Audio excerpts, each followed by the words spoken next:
बोलण्याचा काहीच प्रश्न नव्हता रे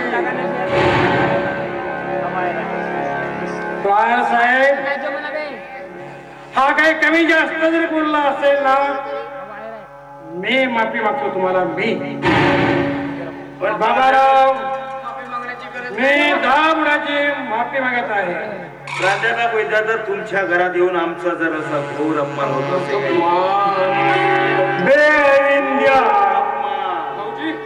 तुम्हाला घालतोय भाऊजी भाऊजी म्हणून भाऊजी या शब्दाचा उच्चार तरी कसा करतोस रे? तुम्ही बोलत दारू बोलत आहे शाळ्या ज्याचा शाळाकडा हो करू नको. हे माझे परममित्र आहे. या परममित्राने जीवन जगण्याचा मार्ग दुःख विसरण्याची औषध सांगितली. ज्या घटना काय घडल्या असतील ना त्या घटनांचा विसर कसा पडावा ही औषधी दिली आहे. तुम्हाला जे बोलायचे असेल ना ते स्पष्ट बोला. अरे मी काही मानसशास्त्राचा प्राध्यापक नाही ना. तुला जर स्पष्टच ऐकायचं असेल तर साहेब बाबाराव तुम्ही निघू शकता. ठीक आहे प्राध्यापक. तुमच्या या घरातल्या अडचणीत आम्ही मदत पडणार नाही. माझ्या घराची दार सदैव तुमच्यासाठी खुले राहते.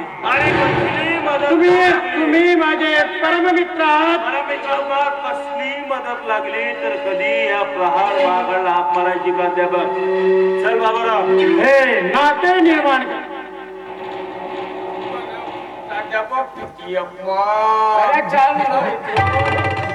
काय रे इथं कसा आलास? अरे तिला काय का म्हणून इथं आणलास?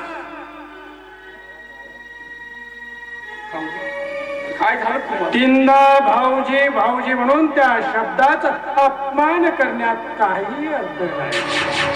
काय झालं तुम्हाला? मला काय झालं म्हणजे तू विचारणारा कोण रे? नको मारू. सायलेंट मध्ये मारू. तू विचारणारा कोण? तुम्हाला एवढं समजावून सांगून सुद्धा तुम्हाला कसं कळत नाही? आणि तू काय मला समजावून सांगण्यासाठी तुझ्या अपेक्षा ऊन आणि पावसाळ्यात जास्त बघितला आहे. वाह तू सुद्धा बोलायला लागली भावाची बाजू घेऊ. स्पष्टच बोलायचं आहे ना तर प्रत्यक्ष पुरावा दाखवतो. आता कोणता म्हणून त्याला उपप्रश्न विचारायचा नाही. पुरावा पाहायचा नंतर ठरवायचा आपण काय केलं. प्रत्यक्ष नवऱ्याची फसवणूक करता आणि स्वतःच्या मनाला वारंवार प्रश्न विचारला पाहिजे.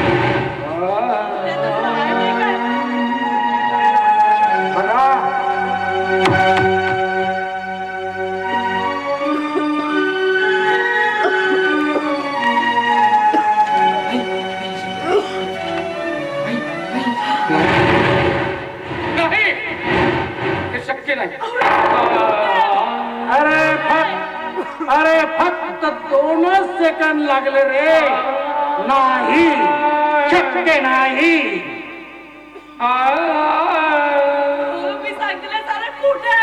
विद्या मला बोलू दे. हे घर माझं आहे आणि माझ्या घरात फक्त माझा चुकून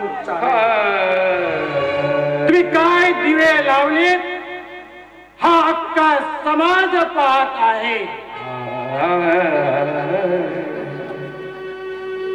मैत्री गार्डन मध्ये प्रेमाचे चाळे करताना प्रत्यक्ष माझ्या जीवलग मित्राने तुम्हाला पाहिलं आणि त्याची प्रसंगाची पाठवली. माझे खरं जीवलग मित्र तुम्ही फक्त नाते संबंध निर्माण करून भावनांचा खेळ खेळणारे तुम्ही दलाल आहात.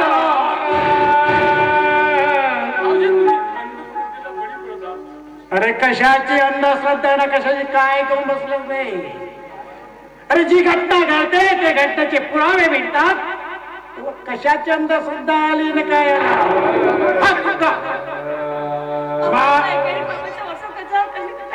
माझ्या जीवलग मित्रांचा नाव घेण्याचा अधिकार तुम्हाला नाही ते माझे जीवलग मित्र आहेत त्यांनी जीवन जगण्याचा मार्ग दाखवला उमेद दिली तुम्ही तर काय दिलं तू तर या घरात काय दिलीस तू आल्याबरोबर आई वडिलांना मुकलो लग्नाला 12 वर्ष झाल्यानंतर सेवेला मुकलो आणि अपघात हा भक्त प्रताप घडली लायसन माझ्या नावाची पण ती गाडी चालवतो अरवी अरे विद्याधरा काय राहिले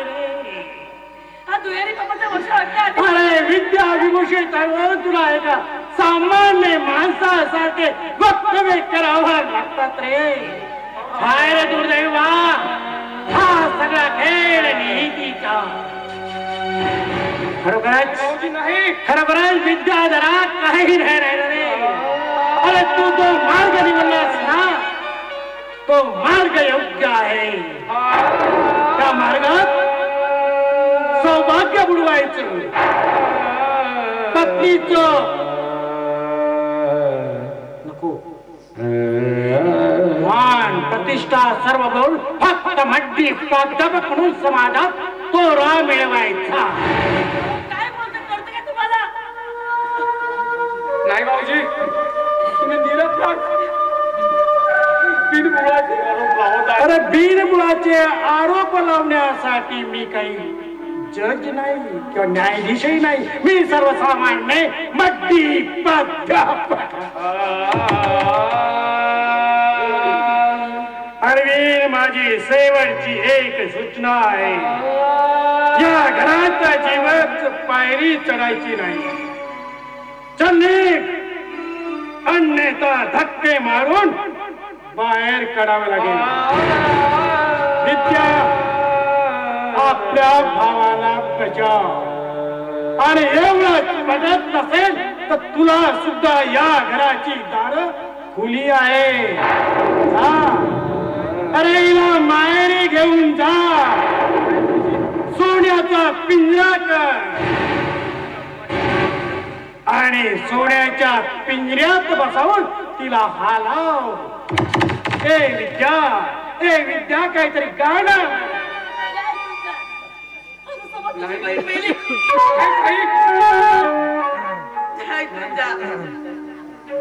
तुझा असा संस्कार मिळून अरे नाही म्हणजे काही तर मुक्का म्हणालास रे हे घर माझं आहे विद्याधराचं आहे आणि नाही जर गेलास तर धक्के मारून घराच्या बाहेर काढी नाते संबंध संपले फक्त उरला विद्याधर सोबतीला मदिरा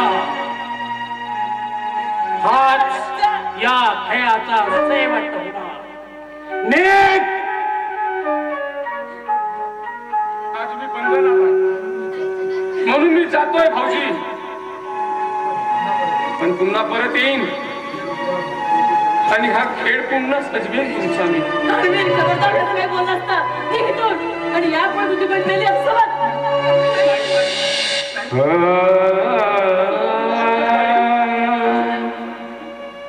तुझ्या विना माझा आहे तरी कोण आहे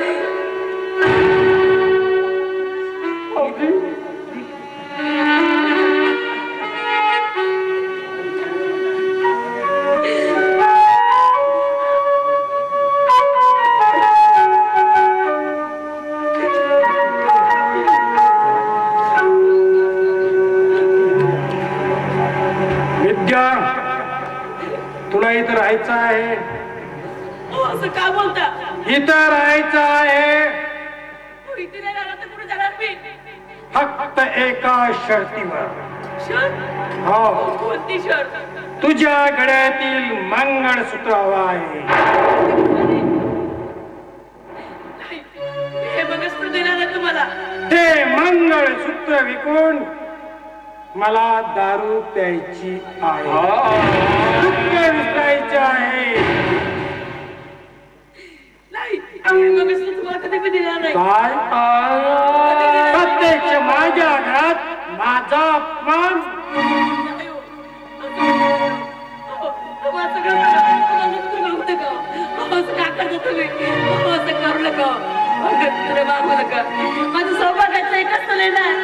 सौभाग्य सौभाग्य या सौभाग्याला जेव्हा ग्रहण लागलं तेव्हा कुठे गेला होता विद्याला.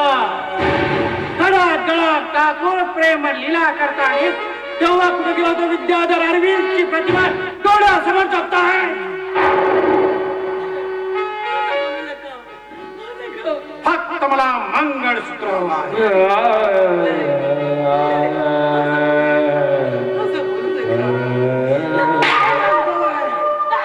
देवा परी देवा तू आहेस जरासा परी कार पडती या पदरी निराशा अखे संसाराचा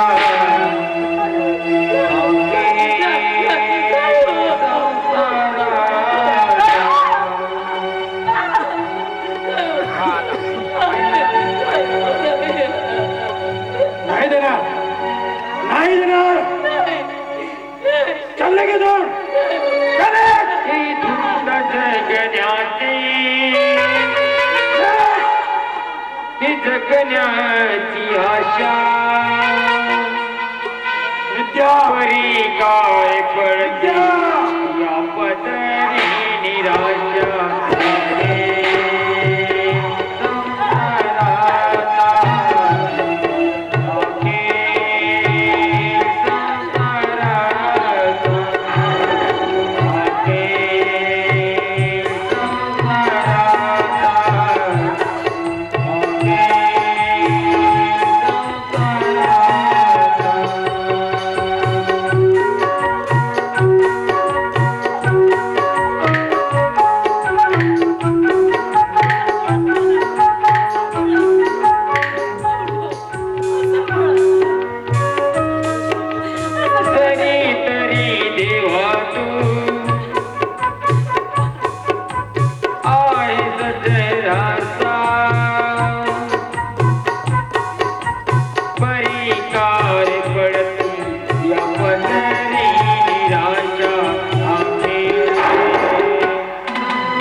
दादा कुठे गेले असते? पूर्णच आहे काळजी, पूर्णच आहे. मलाही काही सुचत नाही काय करावं.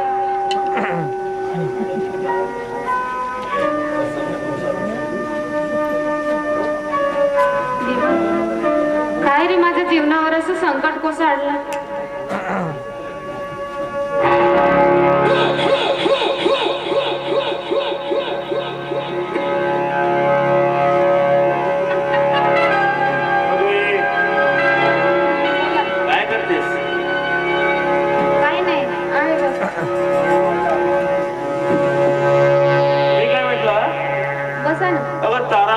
सांगितलं की तुला नोकरीची गरज आहे म्हणून माझ्या ऑफिसमध्ये एक स्टेनोची जागा होती आणि ती स्टेनोची जागा मी तुला द्यायचं ठरविलं. फक्त ताराबाईने म्हटलं म्हणून. मला नको. कशासाठी? अगं नोकरीची गरज तुला होती ना. हा गरज आहे मला, पण मला तुमच्या सोबत नोकरी नाही करायची आणि तुमची दिलेली नोकरी तर बिलकुलही नाही करायची. माझी नोकरी नकोय? हो नको. वा, तुझा जर विचार पक्का असेल ना तर माझा सिक्का मारायला मी तयार आहे. तेव्हा सुंदर नोकरी, सुंदर पगार, माझ्यासोबत राहील, सोन्याच्या गादीवर लोडशी. मला काही सांगू नका, मला नकोय नोकरी. नाही नको, मला नोकरी करायचीच नाही. म्हणजे मग तुला एक सांगू, तुला राजा आणि राणीची कहाणी सांगतो. म्हणजे एवढा चान्स आजच्या या बेरोजगार असताना सुद्धा तुला चान्स दिला मी नोकरीचा, तेव्हा तू माझी नोकरी धुमकारताय.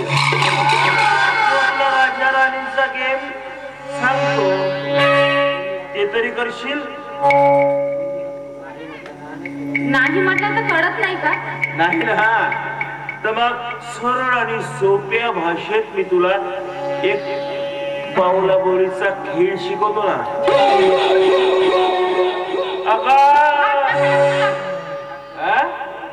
हात लावायचं नाही, एका पायाला लंगडे असताना नोकरीचा आदेश देतो, पण तरी नोकरीला तयार नाही आणि तसंही नोकरीला नकार देतेस.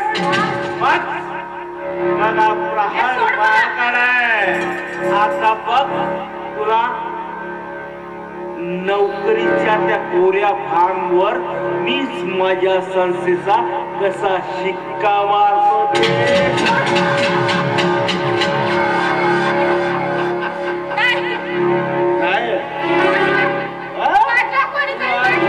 कोण येणार आहे राजा?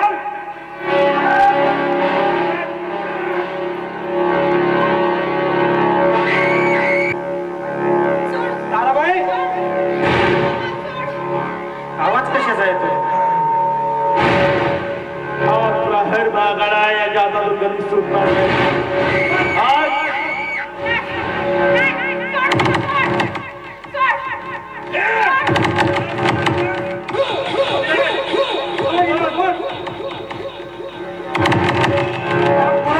लाज नाही वाटत?